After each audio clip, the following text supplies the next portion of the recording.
Boa noite a todos, dando continuidade à nossa programação do terceiro dia da segunda edição do nosso Tech Week do IFMA Campus Santa Inês.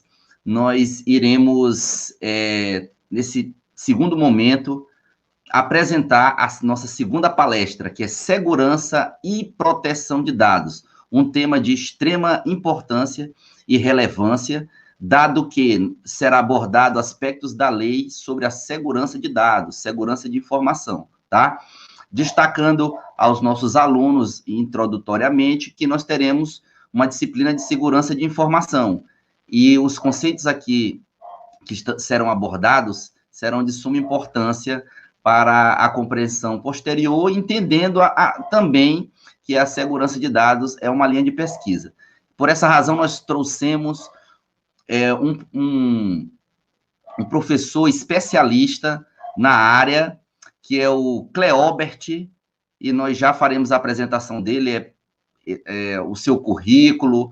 Ele trabalha atualmente no Tribunal Regional Eleitoral e tem fornecido fantásticas contribuições tecnológicas à nossa sociedade dentro do Tribunal Regional, e nós compartilharemos essas experiências com ele, tá? Pode colocar, peço que coloque no ar o professor Cleobert, tá? Tive o prestígio de conversar com ele hoje à tarde, não é, professor? Agora sim, exatamente, foi uma honra enorme aí bater um papinho aí com o professor Luiz Aurélio. Boa noite aí a todos e a todas. Tá, muito obrigado, professor. O professor foi muito amistoso conosco, desde o primeiro contato, acredito, com o professor Manuel, e hoje, na tarde de hoje, nós estivemos conversando sobre essa temática que é de extrema relevância dentro da nossa área da computação, sobretudo a importância que ela tem como agregar de impacto em nossa sociedade, em todos os setores, que é a segurança e proteção de dados, tá? E sabemos que, tecnologicamente, nós temos diversas abordagens que podem ser trabalhadas essa temática.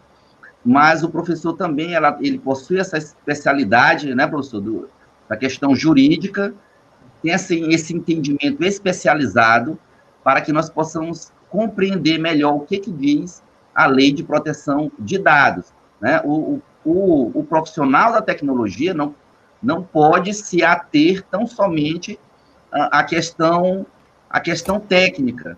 Ele precisa também ter uma outra perspectiva, inclusive do ponto de vista jurídico, de como nós podemos utilizar ou introduzir essas tecnologias em nossa sociedade, né? E aqui, no caso, nós trabalharemos com a segurança e proteção de dados. Seja muito bem-vindo, professor Cleobert, e eu gostaria de já agradecer a sua participação, e a palavra é sua, fique à vontade com os nossos participantes, e saudamos aos nossos participantes, mais uma vez, nosso muito obrigado por continuarem nos assistindo, e queremos destacar que estão abertas a possibilidade dos nossos participantes realizarem suas perguntas ou tirarem suas dúvidas ao final dessa apresentação. Seja bem-vindo, a palavra é sua, professor Cleobert. Olá, boa noite. Mais uma vez aí, repito que foi ótima a conversa prévia com o professor Luiz Aurélio. Para mim é uma honra estar nessa casa, né, mesmo à distância, porque talvez vocês não saibam, a maioria não saiba, mas eu sou filho de Santa Inês, né? Eu nasci em Santa Inês. Olha. O professor Luiz também talvez não soubesse disso, né? Eu nasci aí. Não sabia disso. Já morei em vários lugares aí, do planeta, inclusive, mas Santa Inês, é claro, é a minha terra, né? Onde estão vários dos meus amigos, e eu fico muito feliz. Para mim é um momento muito ímpar, né? Participar, já é o segundo evento. Pode falar, professor. Então, você é da nossa região, então estamos em casa, somos amigos, parceiros. Eu sou também da nossa região do Vale do Pindaré. Eu sou especificamente vim de Pindaré, Mirim. Pronto, então é vizinho, né? Não tem nem concorrência. Somos vizinhos, né? Não tem concorrência. Tem só parceria. Tem muita parceria. Exatamente. O pôr do sol que o Pindaré nos fornece é excelente, eu gosto demais. Excelente. Né? Lembro da árvore da preguiça, que infelizmente morreu, né? Levaram as preguiças embora. Eu lembro disso tudo, ainda eu peguei essa época ainda. Marcando nossa história. E você atualmente se encontra em Palmas? Nesse momento eu estou em Palmas, no Tocantins, que é onde eu sou lotado, né? A gente chama de lotação. E a gente vai batendo papo aqui, eu vou tentando repassar experiências aqui pro pessoal. Eu sou concurseiro a vida toda. Esses tempos eu não tenho mais feito concurso, mas a época que eu passei para cá, eu também tinha passado em outros órgãos, inclusive aí no Maranhão, eu tive que tomar decisões, né, por conta de ter sido chamado primeiro aqui. Então eu vim para cá, vim construindo minha carreira. Também dou dicas aí, se o pessoal depois quiser, é muito fácil me encontrar na internet, com esse nome aqui eu não posso nem virar bandido, né, porque é muito fácil de ser encontrado. Aí vocês podem achar meu site aí e mandar perguntas por lá também. Eu demoro às vezes a responder, mas eu sempre respondo. E no tribunal, só para fechar a primeira fala aqui, hoje eu descobri, na realidade, que eu havia sido nomeado para uma comissão de LGPD, da Lei Geral de Proteção de Dados lá. A gente vai começar os trâmites lá para implementação em nível nacional dessa lei geral, que eu posso falar também, pincelar a respeito dela. Fique à vontade, professor, a palavra aí é sua. Agora você pode fazer as perguntas aí, pode dar pressão aí que a gente tenta responder. Certo, professor. Estivemos conversando à tarde sobre essa possibilidade de nós tratarmos os assuntos de uma forma mais leve, mais interativa, e também com essa perspectiva de perguntas e respostas, mas eu acredito que o professor também tem uma apresentação, né, professor? Eu trouxe uma apresentação, mas se o professor quiser também ficar nas perguntas aí, enquanto não se coloca... Nós faremos a seguinte abordagem, como no nosso formato, o senhor pode mostrar a sua apresentação e, ao final, designamos o tempo para as perguntas e tirar dúvida também, tá certo? Tá. Então, eu posso só ir aqui no compartilhar a tela mesmo, normal, nessa plataforma aqui. Seja bem-vindo ao nosso Tech Week, tá? E sinta-se à vontade, sinta-se em casa. Nós temos nossos participantes, temos alunos de engenharia da computação, alunos de informática, nós temos outros profissionais da informática, e tenho certeza que a sua apresentação será de grande importância para contribuir com esse público, e também essa gravação, ela vai agregar muito para relembrarmos com novos conhecimentos da sua especialidade. Você pode fazer também a sua apresentação agora breve, da sua formação, tá? Para que nossos participantes possam conhecê-lo um pouco melhor nesse primeiro momento, tá? E logo em seguida, sinta-se à vontade à sua palestra. Tranquilo. Então, eu vou ser bem breve aqui. Meu site oficial, como eu brinco, né, como se eu fosse uma autoridade, mas meu site está em todos os slides aí. E eu tenho formação primordial em computação, né, já há muitos anos, desde 94, 95, que eu trabalho com TI, e depois eu fui para o direito. Na realidade, eu nunca deixei a computação de lado, eu fui para o direito por uma necessidade de questões... Eu comecei a desenvolver software tributário, então eu tive contato com o direito e comecei a gostar. Terminei formando também em Direito, tenho 3 pós, né? Tenho uma em Direito Digital e outra em Segurança da Informação, que é um dos temas primordiais da live de hoje, né? Tenho mais uma pós em Computação Forense e Perícia Digital, que eu trabalho como perito também. E, cadê aqui? Estão falando aqui comigo no chat. Renan, faça do jeito que você achar que seja melhor, tá? Fique tranquilo aí. Cadê aqui? Porque não está aparecendo a apresentação, é isso? Eu não estou entendendo aqui. Ah, sim, tranquilo. Então, está tudo certo? Ah, beleza. Então, vou continuar. E eu tenho mestrado, e meu mestrado foi sobre blockchain, que tem a ver com dados também, a gente pode falar sobre isso se der tempo aí um pouquinho. E venho trabalhando com essas duas áreas, né? Eu sou professor em algumas instituições, tenho experiências internacionais também, muitos colegas, amigos, professores, faço parte de grupos de estudo, tanto da Europa quanto dos Estados Unidos também, que é onde eu coleto muitas informações novas aí. E eu estou aqui para bater um papo com vocês aí brevemente. Essa apresentação que eu trouxe, eu utilizo ela em outras lives também, até falei isso para o professor, que eu não fiz uma apresentação de slides própria para vocês, ou seja, eu estou trazendo coisas que realmente eu uso, vez ou outra, em outros eventos. Isso não quer dizer que eu não tenha qualidade, pelo contrário, eu sempre costumo fazer essas apresentações com muito carinho aí, para que vocês possam consumir conhecimento nesse tocante. Então, eu coloquei logo nesse segundo slide uma foto de um filme. Quem ainda não assistiu, assista. Eu costumo, em alguns eventos, explicar mais o porquê dessa foto tá aí, mas eu só vou deixar a dica para vocês de assistir nesse filme. É onde tem um hacker, e só dando um spoiler rápido que não prejudica o filme, vocês assistirem o filme.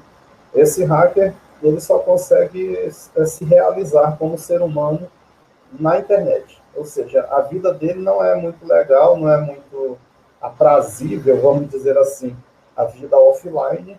Então ele se realiza na vida online. Então ele se encontra com outros hackers, eles não sabem quem são um ao outro, né, etc. É um filme bem interessante, tem uma temática que é aproveitada nos cursos que eu dou também, por isso que essa foto está aí. Aqui eu vou ser breve nos slides, para que vocês possam fazer perguntas também depois. Segurança da informação, segundo as normas ISO da série 27000, tá? Isso eu vou comentar também logo adiante sobre essas normas. A definição mais aceita pela literatura, porque na literatura a gente tem várias formas de dizer as mesmas coisas, né? Mas uma das definições mais aceitas pelos estudiosos da área, que é a segurança da informação, é uma disciplina do conhecimento que ela visa proteger a informação em sua periferia, ou seja, aquilo que tem a ver com a própria informação. Então, quando você fala que vai estudar a segurança da informação, você não necessariamente vai proteger apenas dados em formato digital ou dados em papel, que há essa preocupação também, mas você protege as pessoas, você protege o prédio onde essas pessoas trabalham. Por quê? Porque lá dentro pode ter informações sigilosas. Então, você tem que ter um nível de segurança física, né? Uma segurança no mundo offline, com câmeras, com guardas, com seguranças ali na porta, com cercas, com monitoração, com crachás e etc., para que você evite que essas informações caiam em mãos erradas, né? que haja acessos indevidos a essas informações. E já antecipando sobre a Lei Geral de Proteção de Dados, ela vem exatamente tutelar a maneira com que as corporações elas usam nossos dados. Eu estava em outra live agora há pouco, por outra instituição, e talvez eu ainda retorne, porque eles vão alongar a live lá, talvez eu ainda retorne depois dessa live de vocês, para vocês terem ideia, bem corrido meu dia. E nessa live eu falei para eles que a Suprema Corte, lá dos Estados Unidos, ela considera os dados pessoais, ou seja, os dados que dizem respeito às nossas pessoas, como uma extensão da nossa personalidade. Significa que quando você está postando os seus nudes, eu estou só brincando, na internet, no Facebook, seja lá onde for, você está copiando fragmentos de você mesmo. Ali são pedaços de você que estão indo para outras mãos. Então, a segurança da informação é uma das exigências dessas normas de proteção de dados, como a LGPD, né, a Lei 13.709 de 2018, ela exige que as corporações, as empresas, inclusive os profissionais autônomos e empresários individuais que tratem dados para fins comerciais, eles se adequem, eles façam a adequação em vários termos, questões jurídicas, questões de governança, mas também de segurança da informação. Antes que eu esqueça, para eu pular para o próximo slide, para a gente não se deter demais nesse, eu quero que vocês mentalizem o que eu vou dizer agora, porque eu acho que é uma das coisas mais importantes da minha fala até então. Eu quero que vocês enxerguem essa área como uma área de oportunidade, tanto a área de segurança da informação quanto a área de consultoria de leis de proteção de dados. Professor, mas eu não sou da área jurídica. Sim, mas você vai ser um técnico especializado em controle de segurança, que são as medidas, né, corporativas para proteger as informações, para que essas corporações estejam respeitando as leis. Existe no mundo inteiro uma lacuna muito grande para ser preenchida de desenvolvedores, né, de programadores, isso a gente sabe, mas existe também uma lacuna muito grande, ou seja, muitas vagas no mundo inteiro. Eu tenho alunos meus se empregando em diversas partes do mundo, na República Tcheca, vários países do mundo. Esse pessoal, alguns são programadores, mas muitos deles são da área de segurança da informação, exatamente porque nós temos visto diversos acontecimentos, né, nos últimos anos. A gente teve o caso do Snowden, né, de Edward Snowden, que escancarou para o mundo as políticas de monitoração em massa pelos Estados Unidos. A gente tem a história do Assange, a gente tem manipulação de eleições usando fake news. Eu não sei se vocês já assistiram, se não tiverem assistido, assistam o documentário que está muito na moda esses dias, que é o Dilema das Redes. Ele está disponível, né, em uma dessas plataformas de streaming, na mais usada delas. É o Dilema das Redes. Deem uma olhada nos poderes que os algoritmos têm sobre nossas vidas, a gente já sabe disso. É o Dilema das Redes, exatamente. O professor está aqui falando.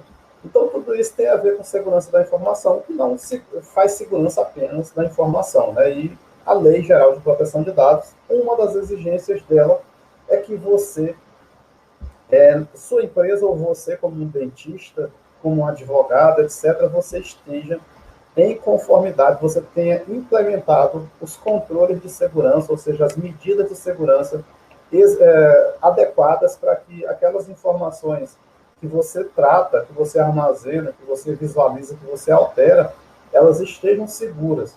Porque, como eu falei lá no início, esses dados pessoais, eles não pertencem ao Facebook, eles não pertencem à farmácia que coleta nosso CPF, esses dados são nossos.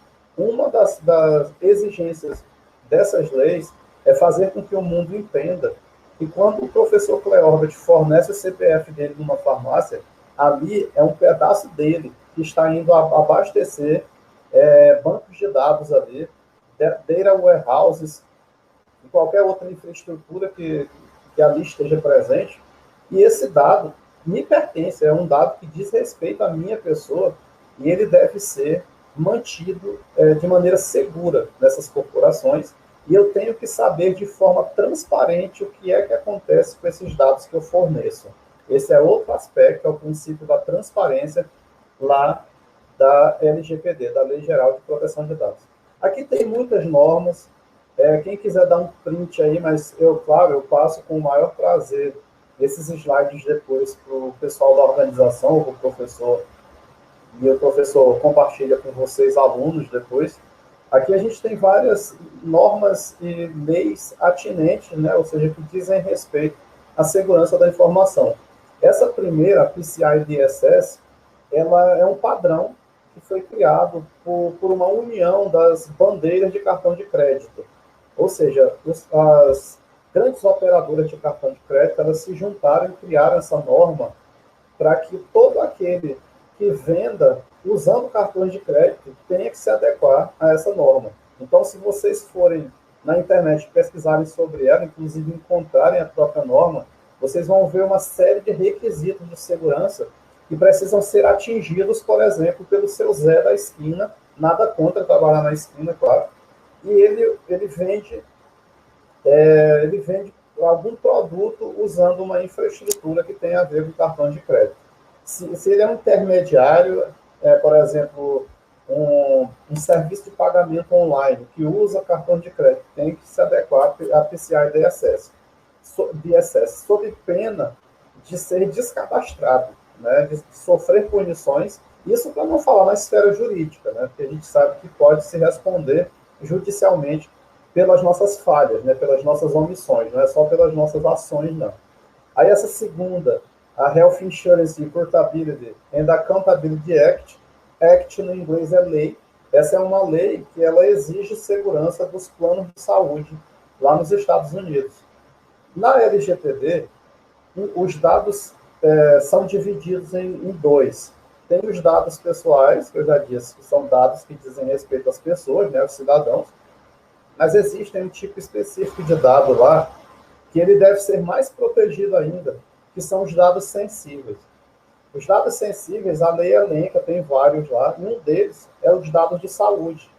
Ou seja, isso é considerado um dado sensível para que você não possa sofrer, por exemplo, discriminação porque você tem determinada doença. Por exemplo, você vai, digamos que você vai contratar um plano de saúde, aí o plano de saúde já sabe a sua vida inteira, inclusive usando análise preditiva, eu não sei se vocês já estudaram a respeito disso, é muito interessante. Pode ser que ele descubra que daqui a alguns anos você tem 70% de chance de ter um câncer, por exemplo. Claro que eu não desejo isso para ninguém aqui. Mas isso pode gerar discriminação. E essa RAIPA, essa segunda norma, ela vai justamente tutelar, proteger esses dados sensíveis relacionados à saúde. Ou seja, ela exige que utilize-se criptografia. Quem ainda não fez nada com criptografia além de usar, né? Porque quando você está lá no WhatsApp, você está utilizando o serviço de criptografia daquele bate-papo ali, daquela aplicação de chat, de maneira ponta a ponta, significa que chaves criptográficas são trocadas entre os dispositivos envolvidos e cria-se uma espécie de tunelamento criptografado pela internet, e esses dados são trafegados dentro desse túnel, né, de maneira criptografada. Então, uma das exigências da RAIPA é justamente que os bancos de dados que armazenam dados de nossa saúde, eles sejam criptografados com criptografia forte à época daquela criptografia. Como eu disse, eu não vou falar dessas normas todas, depois vocês peguem os slides e vocês deem uma namorada a respeito delas. Para nós, o que interessa é essa ISO 27000 aqui. Na realidade, são várias normas da ISO, que é uma organização de padrões internacional, famosíssimo, é similar à nossa ABNT, aqui no Brasil. E existem 3 normas que eu poderia falar rapidamente para vocês. Uma delas é a 27001, que é para as empresas que querem tirar uma certificação de que elas estão em conformidade com a segurança da informação. A 27002, que traz exatamente as boas práticas para você chegar a ter um ambiente seguro. Ele vai dizer, quando você lida com e-mail, quais são os controles de segurança que você pode implementar. Claro que são sugestões, você pode inventar suas próprias medidas, né? Aí tem aqui embaixo também, assim, a terceira norma ISO, ela é nova, é do ano passado, é a 27701. Ela foi criada especificamente para proteção de dados pessoais. Então, eu recomendo fortissimamente que vocês pesquisem a respeito. E lembrem do que eu disse lá no início, é uma grande oportunidade quem namorar essa história de leis de proteção de dados. Vocês não precisam formar em direito, vocês só precisam entender a importância da tecnologia, da TI dentro desse mundo. Porque eu mesmo preciso de profissionais nesse sentido. Eu não consigo fazer tudo. Aparece muita coisa que eu delego para outros profissionais, para outras pessoas. E às vezes eu não sei quem delegar porque está todo mundo ocupado. Então a gente está precisando realmente de pessoal de segurança também. E 2 leis que são famosíssimas. Uma delas é a Lei Carolina Dickmann. Se vocês não sabem, em 2012, essa atriz, que é uma atriz da Globo, inclusive, ela teve vazadas fotos íntimas, nudes. Né? Ela teve seus nudes vazados, infelizmente, ou felizmente, né, para alguns. E foi criada às pressas uma lei que ficou apelidada com o nome dela, né, a Lei Carolina Dickmann, que é a Lei 12.737, lá de 2012, que tipificou, ou seja, que colocou no Código Penal a invasão de dispositivo informático alheio. Então, a gente já tem um artigo lá no Código Penal, que é o 154A, que se vocês colocarem CP aí no Google, vocês vão achar o Código Penal, e vocês vão achar o artigo 154A lá dentro, e vocês podem ler, é bem fácil de ser lido. E tem a pena lá para quem comete o crime de invasão. E invadir para a lei é você entrar em algum sistema computacional sem autorização, né? Isso a gente vai debater de outra maneira aqui. E eu vou pedir logo de antemão para o professor me alfinetar no momento em que ele achar que eu já ultrapassei o tempo de apresentação, porque tem muitos slides, e com certeza eu não vou conseguir chegar ao fim disso aqui, porque isso aqui é preparado para, inclusive, para a sala de aula, alguns desses slides, né? Então, professor, fique à vontade, inclusive, para me interromper aqui, tá? Tanto para comentar alguma coisa, ou mesmo para me chamar a atenção de que o tempo já se esvaiu para a gente entrar nas perguntas. E o Marco Civil da Internet ele foi criado em 2014, é mais uma lei principiológica a respeito do uso da internet, mas que tem a ver também com segurança da informação. Então, deixa eu caminhar aqui. Não vou falar sobre o caso de Sarbanes-Oxley. Aqui está o próprio artigo 154A, onde eu vou ler rapidamente, só para vocês sentirem um pouco o gosto. Diz aqui no Código Penal: invadir dispositivo informático alheio significa que se eu invadir o meu próprio celular, eu não vou estar cometendo crime algum. Eu esqueci a senha, sei lá, eu vou rodar ali um brute force, eu vou fazer alguma coisa para tentar ter acesso a esse celular. Se for meu, eu não vou ser punido, pelo menos não penalmente, por conta disso. Significa que, se você tem uma namorada e você faz uma invasão não autorizada, você pode ser enquadrado nesse artigo aqui. Se você tem uma esposa, você tem um marido e você invade, por exemplo, para ter acesso às informações dentro daquele celular, se você invade para instalar um programa de monitoração, a gente chama esses softwares que monitoram o celular dos outros, dispositivos dos outros, de stalkerware ou de exposeware, ou seja, um software para monitoração de esposa ou para perseguir pessoas, né? Governos também fazem isso contra nós, a gente sabe disso. Mas, enfim, ele diz aqui, mediante violação indevida de mecanismo de segurança. Eu não sei se dá para ver a seleção aí, mas o que eu estou lendo é isso, ó, mediante violação indevida de mecanismo de segurança. Na minha opinião, isso aqui foi um grande erro do legislador, ou seja, de quem criou essa lei, porque só é considerado invasão se você vencer um mecanismo de segurança. E o que é mecanismo de segurança para nós, da área de TI? É um firewall, é um antivírus e etc.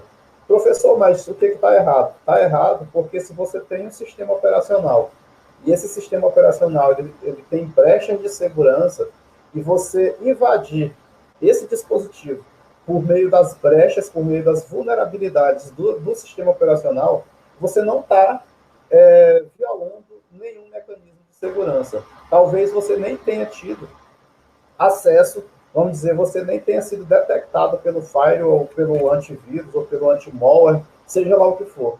Então, isso faz com que vários ataques que são perpetrados pela internet, eles não possam ser punidos por essa lei. Como eu disse, foi uma lei que foi feita às pressas, por conta da influência dessa atriz, né? E tem outros comentários que eu podia fazer, mas eu vou me deter apenas nisso aqui.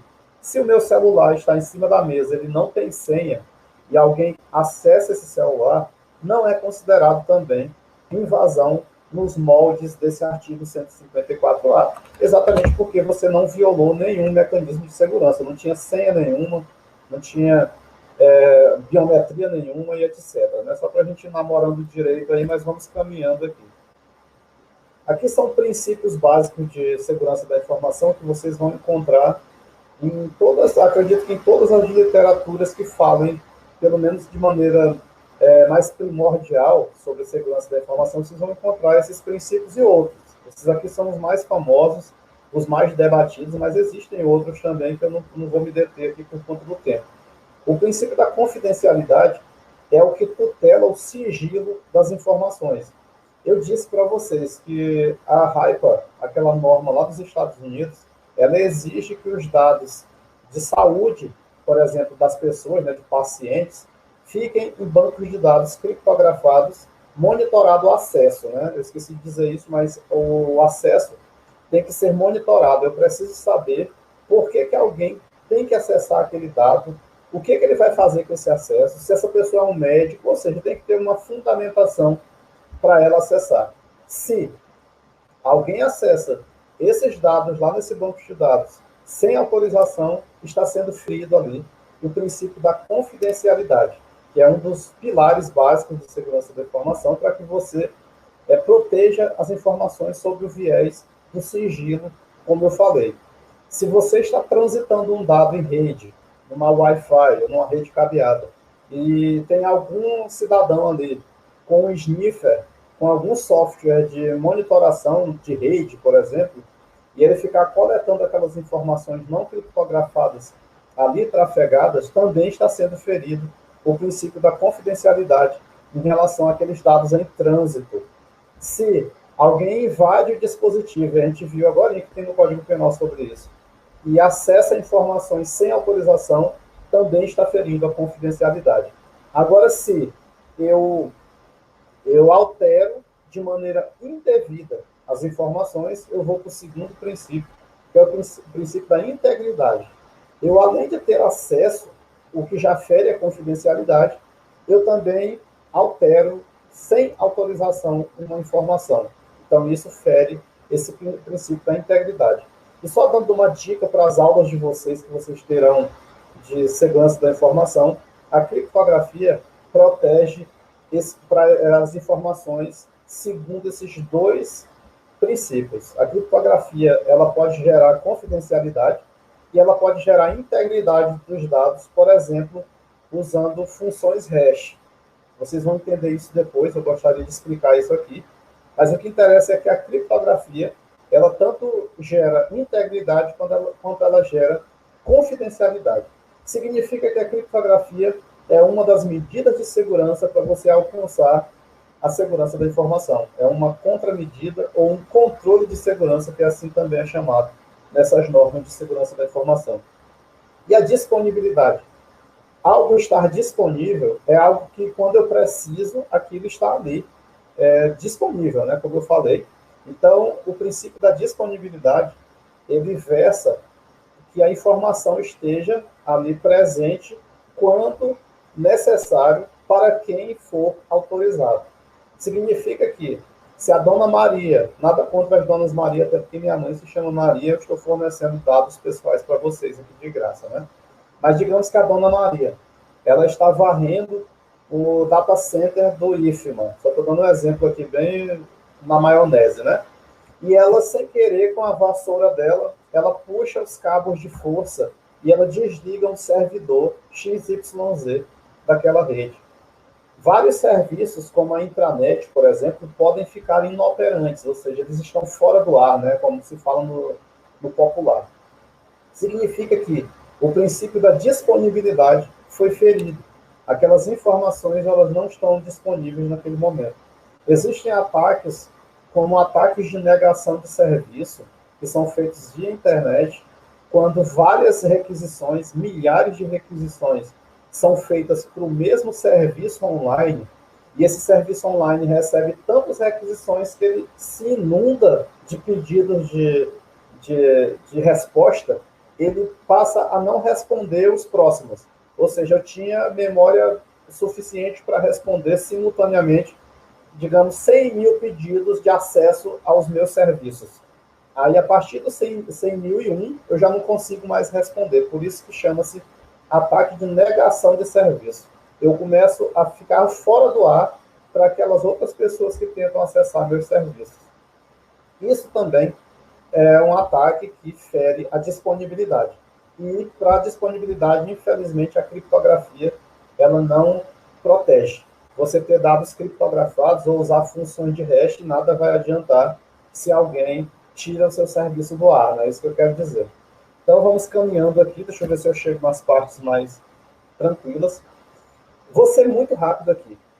Segundo as normas de segurança da informação, ativo é tudo aquilo que tem valor para uma pessoa ou para uma corporação, para uma empresa. Ameaça é tudo aquilo que pode atingir um ativo. Um hacker atingindo um sistema. O sistema é o ativo, o hacker é a ameaça. Um ladrão que quebra a sua janela e rouba seu PS5, né? Fique à vontade, professor. Estou lendo aqui o que você está colocando no privado.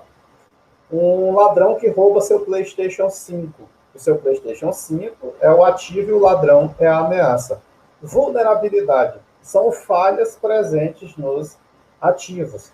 Digamos que eu tenho uma casa, essa casa ela tem uma janela, mas a janela não tem grades. Então, aquela janela é uma vulnerabilidade que potencialmente pode ser explorada por uma ameaça, como um ladrão, por exemplo. O risco é a probabilidade de uma ameaça, por meio de uma vulnerabilidade, lesar um ativo. Aí existem riscos baixos e riscos altos, né? E para que eu me proteja, eu uso as contramedidas, como, por exemplo, a criptografia, que foi um exemplo que eu dei.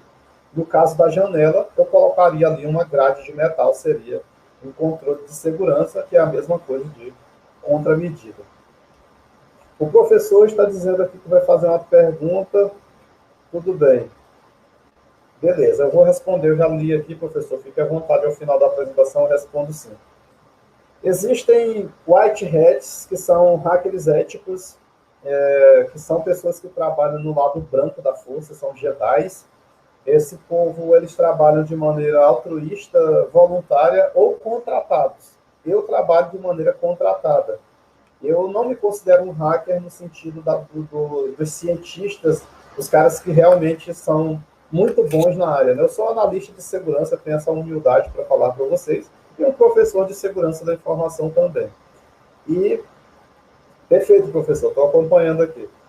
E os white hats são chapéus brancos, são os hackers éticos, né, que trabalham desse lado, vamos dizer, lícito. Eles não cometem ilegalidades. As empresas, por exemplo, contratam profissionais como eu para que eu faça testes de invasão na infraestrutura dessas empresas. Eu sou contratado para descobrir se existem vulnerabilidades em redes, vulnerabilidades em sistemas e até em pessoas. E as pessoas, elas também são ativos para essas empresas, né? São coisas de valor para essas empresas. Então, pode ser que, usando uma ligação de telefone, eu finja ser quem eu não sou, usando o que a gente chama de engenharia social, e eu possa coletar informações sigilosas, informações sensíveis, enganando, por exemplo, um funcionário que não tem capacitação em segurança da informação, que foi enganado ali naquele momento. Já os black hats, ou crackers, são a galera do mal, né? São os Sith, né? Na história lá dos Star Wars, né? Entre os Jedi e os Sith, os black hats, os chapéus pretos, são os caras que realmente eles cometem ilicitudes, ilegalidades, né? Seja por questões de princípios, ele simplesmente gosta de fazer isso, ou porque ele ganha dinheiro com isso também. E existe na literatura o que a gente chama de chapéus cinza, que são uma espécie de mercenário.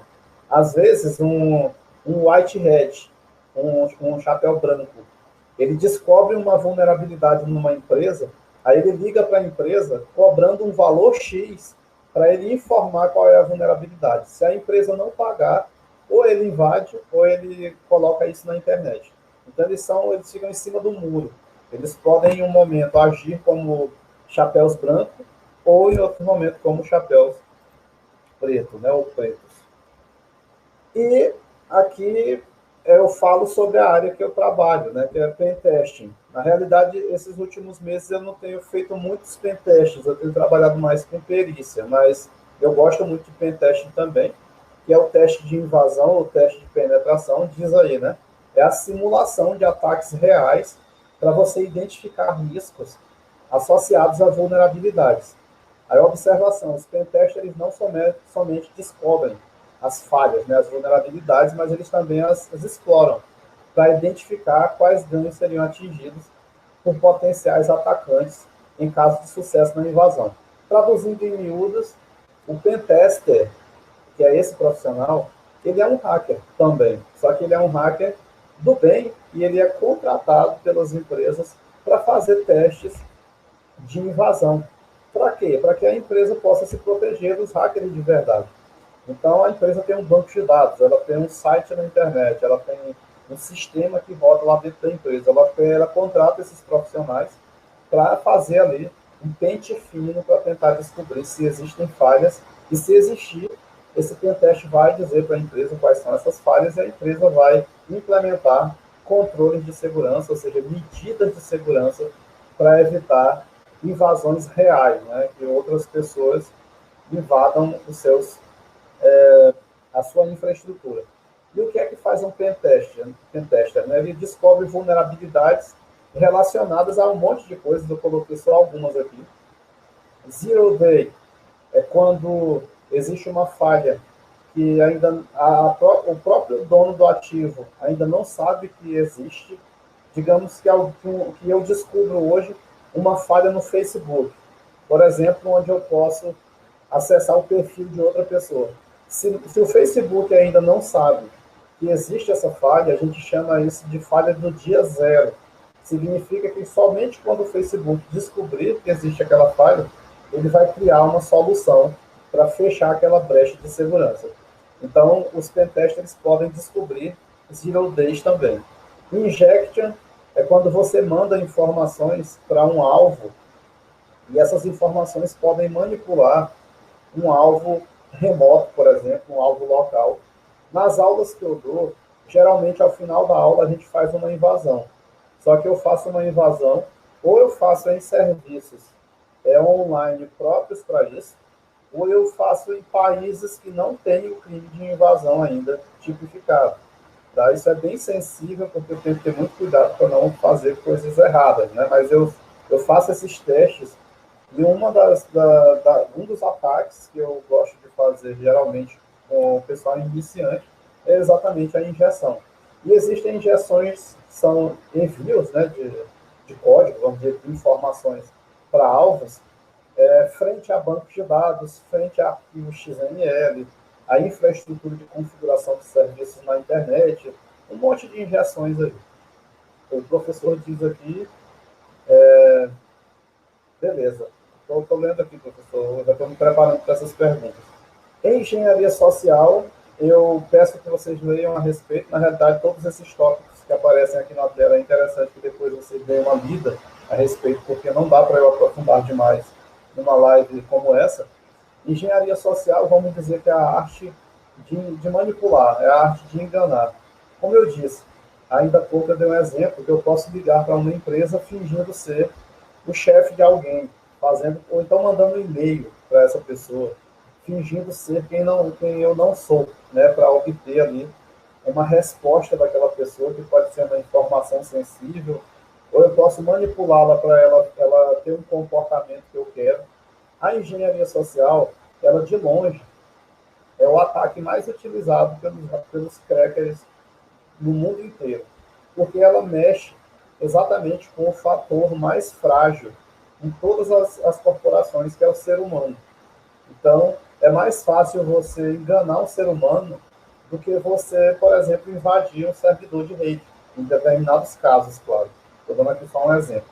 Então, tem um monte de trabalhos aí que o pentester pode fazer, como verificação de vazamento de senhas, quebrar senhas, descobrir quais são as senhas a partir de um arquivo criptografado com senhas, fazer teste de defacing, que é quando você modifica a página inicial de um site, né? Os script kids gostam muito de fazer isso. Fazer o ataque de homem no meio, que é quando você, por exemplo, você chega numa rede Wi-Fi lá do IFMA e você começa a ver as informações que transitam naquela rede, você pode estar ali naquele momento sendo o que a literatura chama de homem no meio da comunicação. Pode ser que o professor Luiz esteja mandando um arquivo para mim, e entre nós dois, naquela rede, tenha um de vocês sendo ali cracker, sendo hacker, o nome que vocês quiserem dar, e coletando aquelas informações, verificando que informações são trocadas, pescando senhas, por exemplo, e etc. Isso também o pentester faz, mas de maneira autorizada. Aí existem vários tipos de pentesting, né? Você tem o pentesting interno, que é quando você é contratado para agir como se você fosse um funcionário da empresa. Por isso que a gente diz aí que é um insider, é alguém que está dentro da empresa, geralmente acontece muito isso. Às vezes o funcionário, ele já sabe que vai ser demitido, então ele começa a ter acesso não autorizado a várias informações da empresa, inclusive até copiando informações da empresa para levar com ele, para vender para outra empresa, sei lá o que for. Então, o pentester ele pode ser contratado para prever esse tipo de situação. Ele vai agir como se ele fosse um funcionário ali daquela empresa que o contratou. Um pentester externo são geralmente um pouco mais complexos, né? Você fazer a invasão via internet, né? Aí existem níveis, né? Você tem o caixa preta, que é quando você não sabe nada a respeito da infraestrutura que você quer invadir. Tem a caixa branca, que é quando você faz o pentest sabendo tudo que for possível saber daquele alvo. E tem a caixa cinza, que é quando você sabe parcialmente o que é que tem naquele cliente seu, né? Que você está sendo contratado, então é um cliente seu ali de pentesting. O pentester também faz controle de segurança física. Você pode se especializar só em fazer segurança de prédios, com câmeras, com sensores e etc. Segurança de rede sem fio, eu tenho colegas meus que são experts nisso. Eles só trabalham com Wi-Fi. Eles tanto quebram quanto eles protegem essas redes Wi-Fi de empresas. E também tem pentesters especializados em engenharia social, que eu já tentei explicar para vocês aí, mais ou menos, o que seria. E eu vou aqui para as fases de um pentest, eu não vou me deter nos outros slides, mas nesse aqui, só para vocês terem noção de como é que funciona esse tipo de trabalho, que inclusive é muito bem remunerado. Eu digo para vocês, compensa ser pentester. Tem poucos bons, de fato, no mercado. Não estou dizendo que as pessoas trabalham errado, não é isso, mas um bom pentester consegue ter um salário muito, muito bom. Ou consegue ter contratos muito bons, né? Você cobrar um valor X, Y, Z para proteger empresas. E outra vantagem de você trabalhar na tecnologia é que você pode fazer isso para o mundo inteiro. Você pode fazer pentest, os pentests externos, por exemplo, você pode fazer de qualquer canto. Você pode ser contratado por uma empresa lá de São Paulo, por exemplo. Isso não é raro de acontecer, porque, como eu já disse, existe uma necessidade muito grande de profissionais de segurança, e esses profissionais simplesmente ainda não foram formados ou ainda nem nasceram, né? A gente precisa e não tem. Mas aqui eu vou para as fases rapidamente de um pentest. Essa fase de pré-compromisso é quando você vai bater um papo com o cliente, saber o que é que ele quer realmente. Vocês vão estudar o caso dele, vocês vão conversar, e você vai anotar ali o que é que vai ser necessário para fazer o pentest. Aí você faz um contrato com esse cliente, dizendo que no dia tal, por exemplo, de meio-dia até meia-noite, você vai tentar fazer invasões no sistema X, no sistema Y, etc, etc, etc. Por que fazer um contrato? Porque você está se resguardando, para que depois ninguém venha dizer que você invadiu e você se enquadre lá naquele artigo 154A lá do Código Penal. E também é interessante que você coloque nesse contrato uma cláusula de confidencialidade. A gente já aprendeu mais ou menos o que é a confidencialidade, para que você diga que tudo o que você acessar naquela empresa, você não vai repassar para terceiros. Ou seja, o pentester ele tem que ser muito ético, porque às vezes você encontra arquivos íntimos das pessoas, nudes, seja lá o que for, então você não vai poder repassar aquilo para ninguém, né? Você coloca essa cláusula de confidencialidade ali no contrato também. Aí depois que vocês chegaram a um acordo, aí você vai para o pentester propriamente dito, onde você vai, como primeiro passo, fazer o levantamento das informações do alvo ou dos alvos, né? Quando você quer cortejar uma moça ou uma moça quer cortejar um rapaz, geralmente você estuda os gostos daquela pessoa. Você tenta descobrir que tipo de música a pessoa ouve, que tipo de festas ela frequenta. Isso o hacker também faz e o pentester também faz em relação aos alvos, né? Você quer invadir um banco de dados Oracle. Então, você vai levantar informações a respeito daquele alvo. Qual é a versão daquele Oracle? Aí eu vou atrás na internet ver se ele já foi invadido, se é uma versão antiga. Eu vou levantar a maior quantidade de informações possíveis daqueles alvos que eu pretendo invadir. A gente chama isso no inglês de Intelligence ou Information Gathering. É a mesma coisa, né? É conseguir informações. Depois que eu fiz esse levantamento dessas informações do meu alvo, eu vou modelar as potenciais ameaças. Quais seriam as ameaças para aquele tipo de alvo? Isso aí dá uma disciplina só disso aí, só de threat modeling. Só de modelar de ameaça tem muito pano para manga. Mas, em síntese, eu vou elencar, eu vou listar ali no papel, ou no arquivo, ou num sistema que eu use, todas as ameaças possíveis que poderiam atacar aquele alvo, que é um ativo, como a gente aprendeu antes. Aí sim, eu passo para a fase de análise de vulnerabilidades, para eu analisar as potenciais vulnerabilidades daqueles alvos e eu exploro, eu invado. A exploração é a invasão propriamente dita.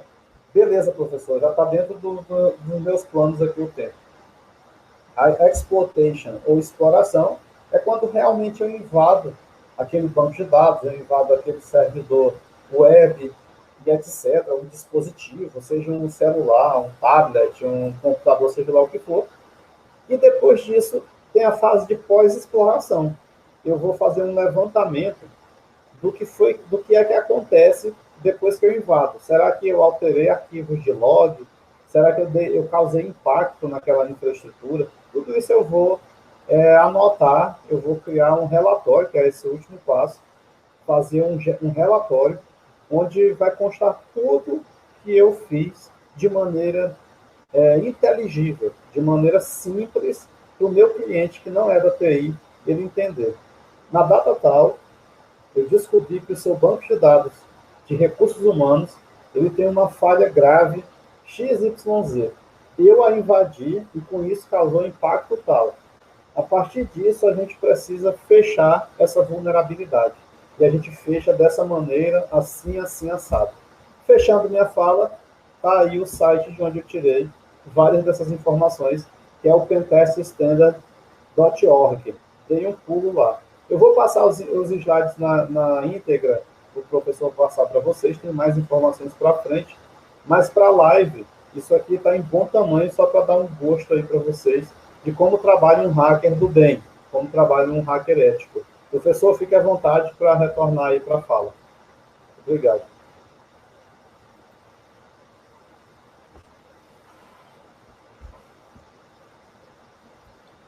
Muitíssimo obrigado, professor Cleobert, pela brilhante e excelentíssima palestra que você nos forneceu